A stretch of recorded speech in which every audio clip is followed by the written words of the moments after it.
The test is in 4 parts, Part 1, Part 2, Part 3 and Part 4. All the recording will be played once only. At the end of the test you will be given 10 minutes to transfer your answer to an answer sheet. Now look at Part 1. Part 1. You will hear a woman telephoning a tourist office to ask about free activities. First, you have some time to look at questions 1 to 6.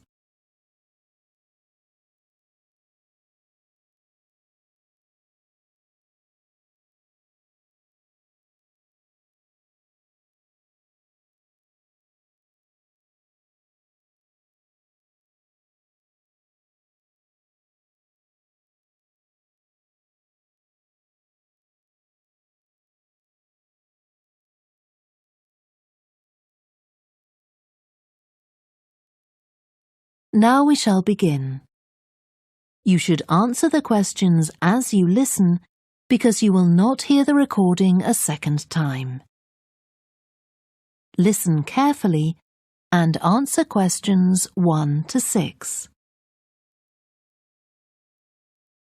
Good morning, this is Burnham Tourist Office, Martin speaking. Oh, hello. I saw a poster about free things to do in the area, and it said people should phone you for information.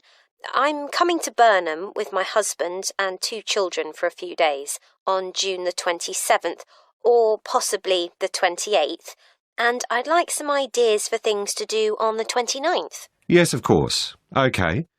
Then let's start with a couple of events especially for children. The art gallery is holding an event called Family Welcome that day, when there are activities and trails to use throughout the gallery. That sounds interesting. What time does it start? The gallery opens at 10 and the Family Welcome event runs from 10:30 until 2 o'clock. The gallery stays open until 5, and several times during the day they're going to show a short film that the gallery has produced. It demonstrates how ceramics are made, and there'll be equipment and materials for children to have a go themselves. Last time they ran the event there was a film about painting, which went down very well with the children, and they're now working on one about sculpture. I like the sound of that. And what other events happen in Burnham? Well, do you all enjoy listening to music? Oh, yes. Well, there are several free concerts taking place at different times, 1 or 2 in the morning, the majority at lunchtime and a couple in the evening, and they range from pop music to Latin American. The Latin American could be fun. What time is that? It's being repeated several times in different places. They're performing in the Central Library at 1 o'clock, then at 4 it's in the City Museum, and in the evening at 7:30 there's a longer concert in the theatre. Right. I'll suggest that to the rest of the family. Something else you might be interested in is the boat race along the river. Oh, yes. Do tell me about that. The race starts at Offord Marina to the north of Burnham and goes as far as Summer Pool. The best place to watch it from is Charlesworth Bridge, though that does get rather crowded. And who's taking part? Well, local boat clubs, but the standard is very high. One of them came first in the West of England Regional Championship in May this year. It was the first time a team from Burnham has won. It means that next year they'll be representing the region in the National Championship. Before you hear the rest of the conversation, you have some time to look at questions 7 to 10.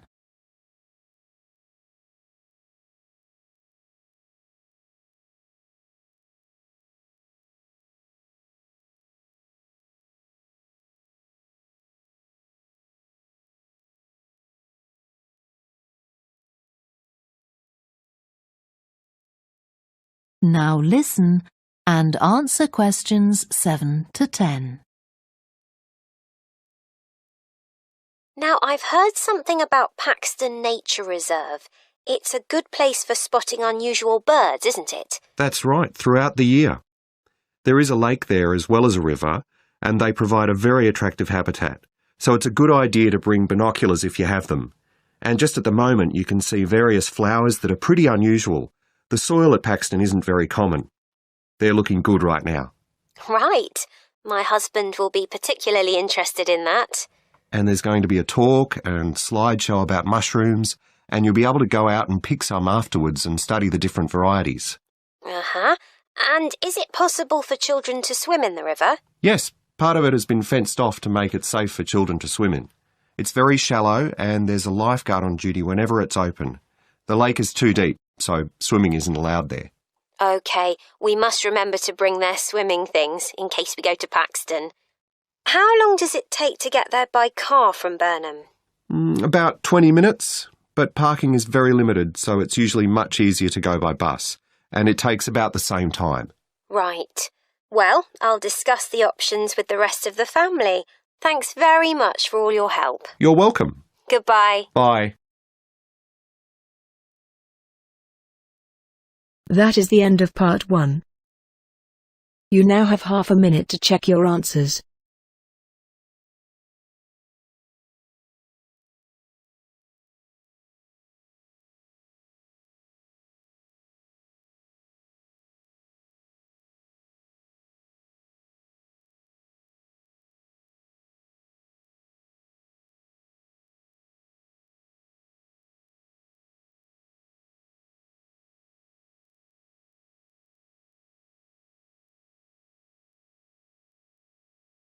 Now turns to part 2. Part 2. You will hear a talk given by a woman called Shona Ferguson about changes in a town called Barford. First, you have some time to look at questions 11 to 15.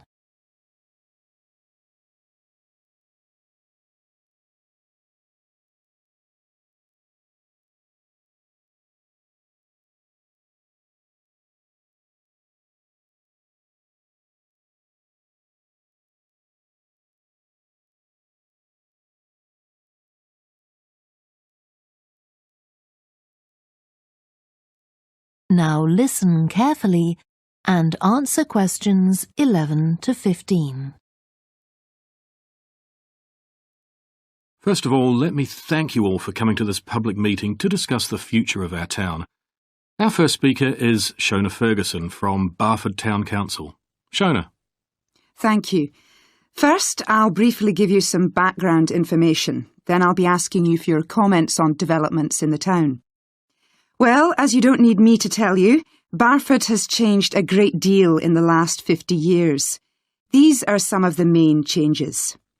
50 years ago, buses linked virtually every part of the town and the neighbouring towns and villages. Most people used them frequently, but not now, because the bus companies concentrate on just the routes that attract most passengers. So parts of the town are no longer served by buses. Even replacing old, uncomfortable buses with smart new ones has had little impact on passenger numbers. It's sometimes said that bus fares are too high, but in relation to average incomes, fares are not much higher than they were 50 years ago. Changes in the road network are affecting the town. The centre was recently closed to traffic on a trial basis, making it much safer for pedestrians. The impact of this is being measured. The new cycle paths separating bikes from cars in most main roads are being used far more than was expected, reducing traffic and improving air quality. And although the council's attempts to have a bypass constructed have failed, we haven't given up hope of persuading the government to change its mind. Shopping in the town centre has changed over the years. Many of us can remember when the town was crowded with people going shopping. Numbers have been falling for several years, despite efforts to attract shoppers, for instance by opening new car parks. Some people combine shopping with visits to the town's restaurants and cafes. Most shops are small, independent stores, which is good, but many people prefer to use supermarkets and department stores in nearby large towns, as there are so few well-known chain stores here. Turning now to medical facilities. The town is served by family doctors in several medical practices, fewer than 50 years ago, but each catering for far more patients. Our hospital closed 15 years ago, which means journeys to other towns are unavoidable. On the other hand, there are more dentists than there used to be. Employment patterns have changed along with almost everything else. The number of schools and colleges has increased, making that the main employment sector. Services such as website design and accountancy have grown in importance, and surprisingly perhaps, manufacturing hasn't seen the decline that has affected it in other parts of the country. Before you hear the rest of the talk, you have some time to look at questions 16 to 20.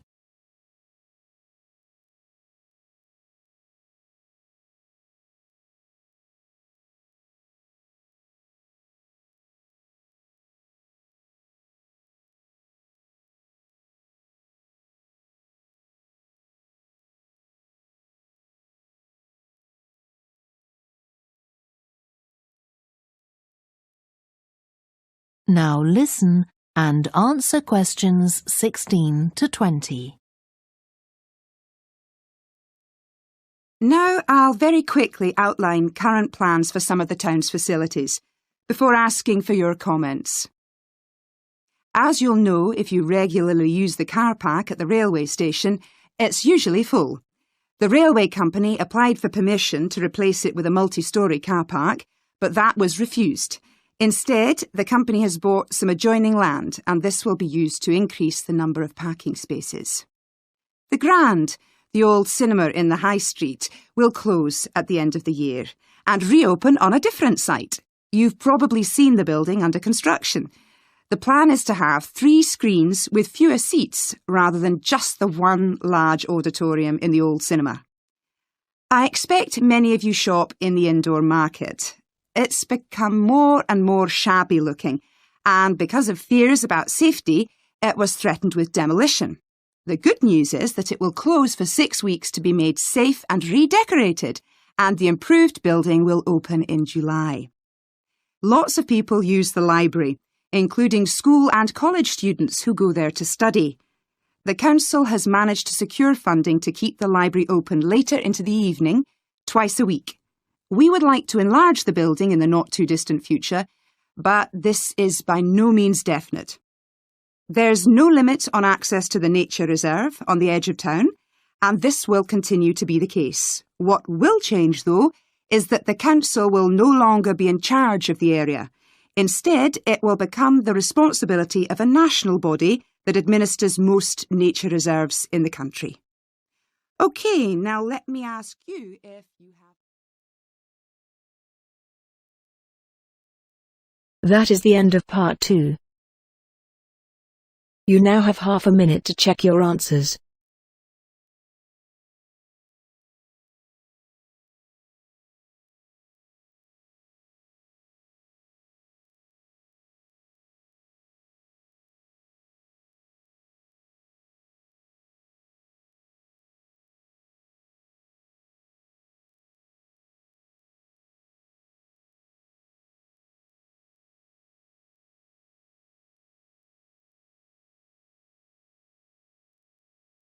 Now turns to part 3.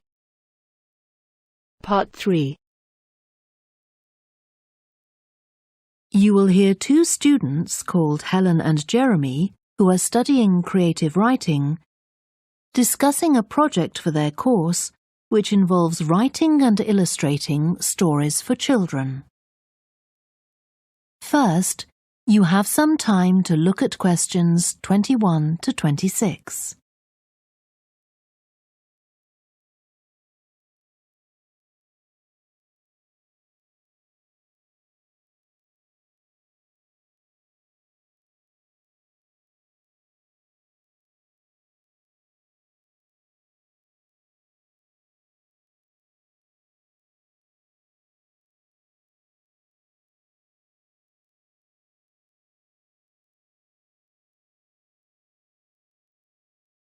Now listen carefully and answer questions 21 to 26.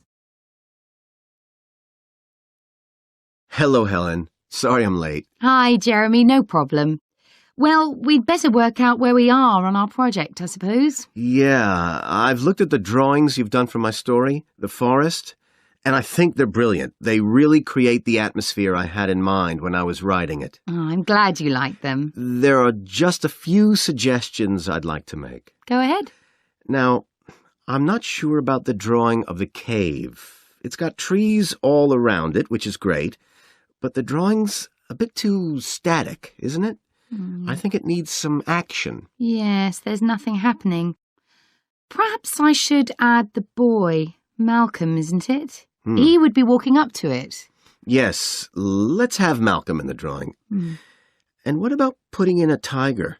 The one that he makes friends with a bit later. Maybe it could be sitting under a tree, washing itself. And the tiger stops in the middle of what it's doing when it sees Malcolm walking past. That's a good idea. OK, I'll have a go at that. Then there's the drawing of the crowd of men and women dancing. They're just outside the forest, and there's a lot going on. That's right. You wanted them to be watching a carnival procession, but I thought it would be too crowded. Do you think it works like this? Yes, I like what you've done. The only thing is, could you add Malcolm to it without changing what's already there? What about having him sitting on the tree trunk on the right of the picture? Yes, that would be fine. And do you want him watching the other people? No, he's been left out of all the fun, so I'd like him to be crying. That'll contrast nicely with the next picture, where he's laughing at the clowns in the carnival. Right, I'll do that. And then the drawing of the people ice skating in the forest. I wasn't too happy with that one. Because they're supposed to be skating on grass, aren't they? That's right, and it's frozen over. At the moment, it doesn't look quite right. I see what you mean. I'll have another go at that. And I like the wool hats they're wearing. Maybe you could give each of them a scarf as well? Yeah, that's easy enough. They can be streaming out behind the people to suggest they're skating really fast. Great. Well, that's all on the drawings. Right. So you finish writing your story, and I just need to finish illustrating it, and my story and your drawings are done. Before you hear the rest of the discussion, you have some time to look at questions 27 to 30.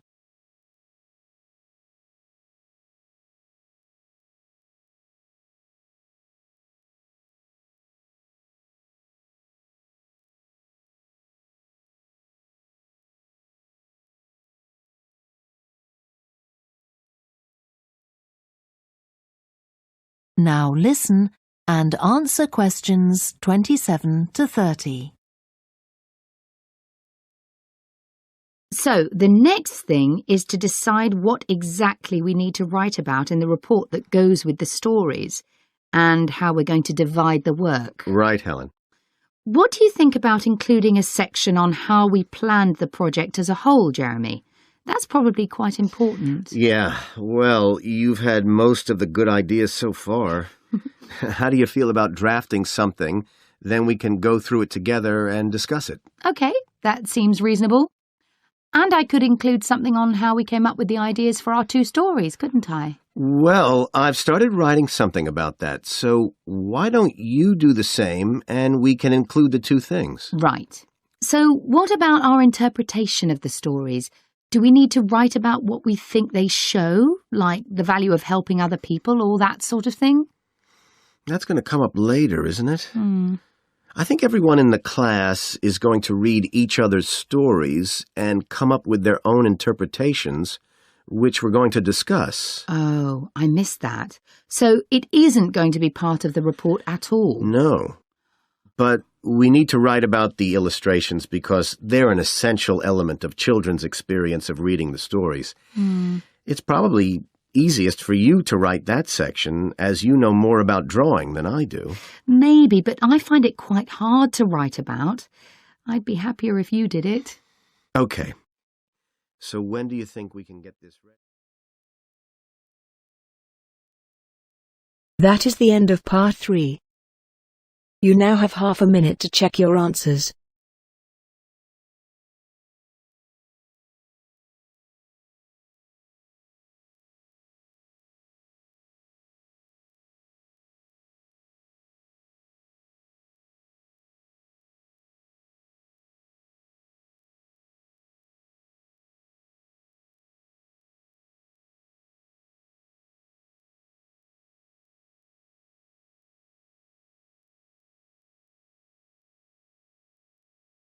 now turns to Part 4. Part 4. You will hear part of a lecture to business students about the use of one particular type of research known as ethnography. First, you have some time to look at questions 31 to 40.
Now listen carefully and answer questions 31 to 40.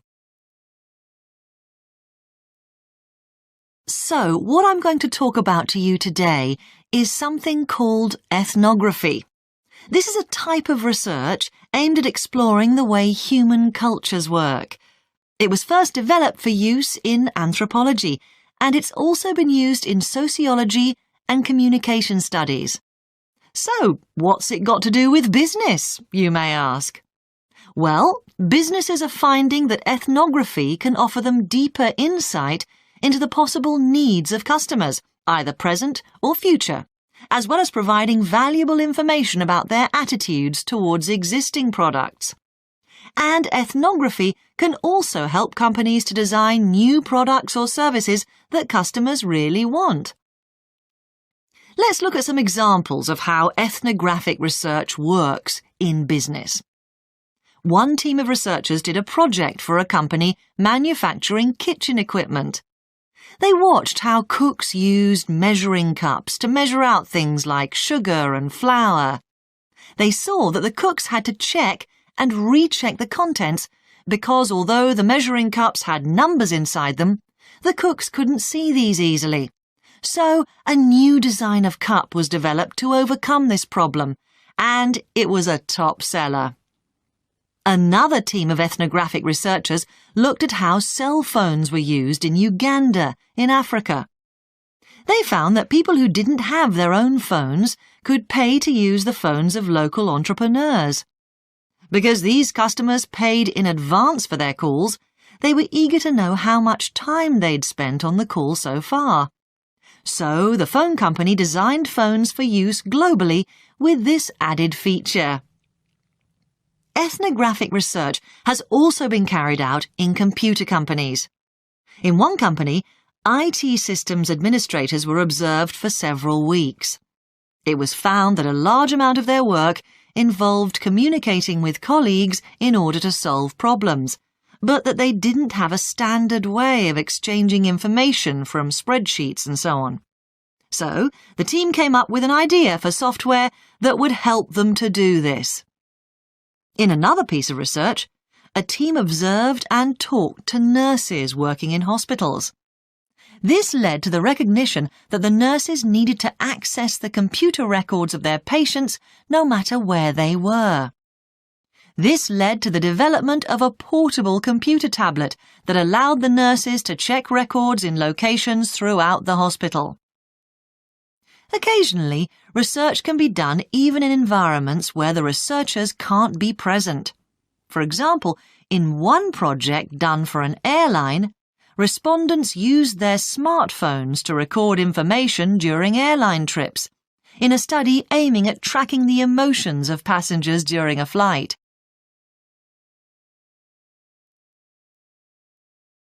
So, what makes studies like these different from ordinary research? let's look at some of the general principles behind ethnographic research in business. First of all, the researcher has to be completely open-minded. He or she hasn't thought up a hypothesis to be tested, as is the case in other types of research. Instead, they wait for the participants in the research to inform them. As far as choosing the participants themselves is concerned, that's not really all that different from ordinary research. The criteria according to which the participants are chosen may be something as simple as the age bracket they fall into, or the researchers may select them according to their income, or they might try to find a set of people who all use a particular product, for example. But it's absolutely crucial to recruit the right people as participants. As well as the criteria I've mentioned, they have to be comfortable talking about themselves and being watched as they go about their activities. Actually, most researchers say that people open up pretty easily, maybe because they're often in their own home or workplace. So, what makes this type of research special is that it's not just a matter of sending a questionnaire to the participants. Instead, the research is usually based on first-hand observation of what they are doing at the time. But that doesn't mean that the researcher never talks to the participants. However, unlike in traditional research, in this case, it's the participant rather than the researchers who decides what direction the interview will follow.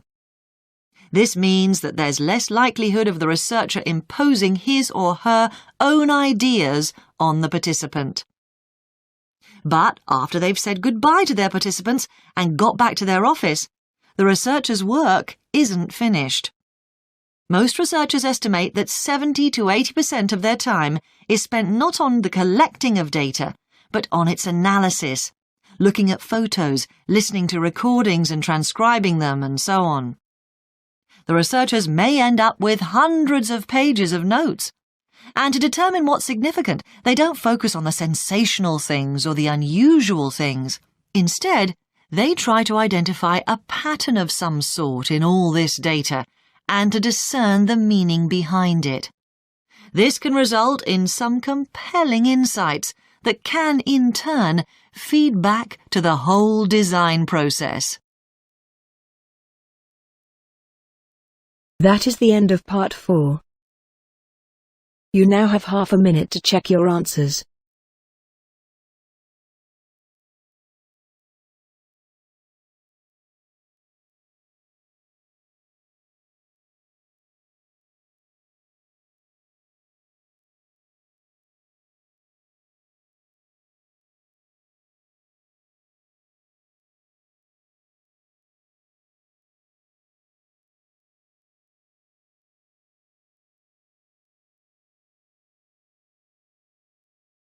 That is the end of the listening test. In the Ielts test you will now have 10 minutes to transfer your answer to an answer sheet.